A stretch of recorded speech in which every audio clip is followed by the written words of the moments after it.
Hi guys! Another day, another vlog. So bali hinihintay nga po pala ng Ate Jonah nyo na tumila ang ulan na yan dahil pupunta po siya sa Barok doon sa kanila. Kakamustahin niya po yung ilog doon dahil ang pagkakaalam niya ay malapit na daw po umawas or umapaw.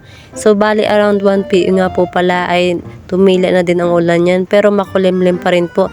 Nagpa-drive na lang po ako doon sa kakilala ni mamang babae para pumunta doon sa bahay. Bali nakamotor lang po kami niyan guys. And then mga ilang minuto din po ay nakarating na din po kami sa bahay. So ito nga po pala yung update dito sa ilog namin. Medyo mataas na din po siya pero hindi naman po naulan kaya hindi naman po agad nadadagdagan yung tubig. Kapag po lumakas-lakas pa ang ulan, tsak po naawas na po iyan. Bale, nakataas na din po yung mga gamit doon sa bahay if ever man po na umawas yung tubig sa ilog. So, pagkatapos nga po pala namin pumunta doon sa bahay, bumalik na po agad ako dito sa tindahan ni mama. And then nag-isip po ako kung ano po yung uulamin namin. And then ang naisip ko pong ulam is sinabawang malunggay with itlog. Hanap mo ba? Tipid ulam ngayon? Tara at samahan mo ako magluto, baka sakaling makatulong ang recipe na ito sa hanap mong tipid ulam ngayon. Bali, pinitas-pitas ko na po pala ang malunggay dyan. Hindi ko na po iniisa-isa. Gawa ng sayang sustansya ng mga tangkay. And then, pagkatapos ko nga po pala pitas-pitasin ang malunggay, sinunod ko na po pala ang sibuyas. Bali, 2 sibuyas lang po yung gamit ko dyan. And then, ginayat-gayat ko lang po siya na patagilid. At ginayat ko ulit po siya ng maliliit. Pagkatapos ko nga po pala gayatin ang sibuyas, sinunod ko na po ang bawang. Depende po sa inyo kung ilan ang gusto nyo, kung saan po kayo masaya.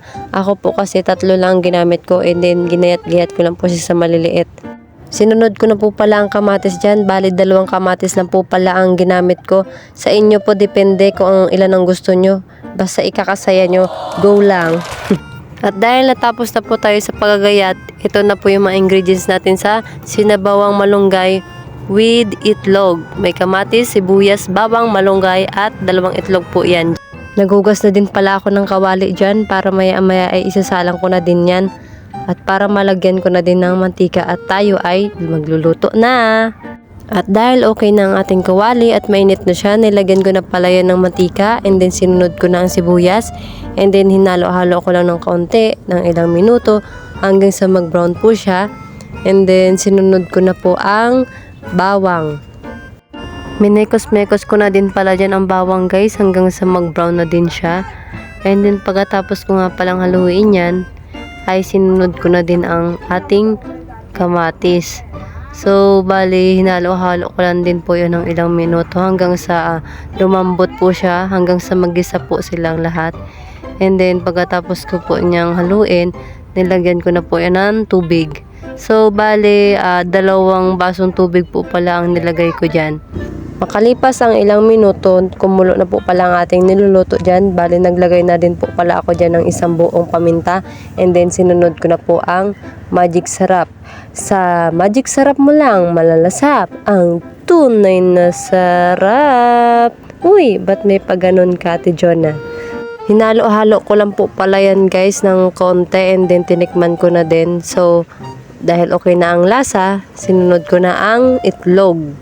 Hinalo-halo ko lang siya guys para maluto yung ating itlog. And then, hihintayin po natin siyang kumulo. So, pagkatapos nga palang kumulo ng ating niluluto guys, ay sinunod ko ng ating malunggay leaves. Ang masustansyang gulay.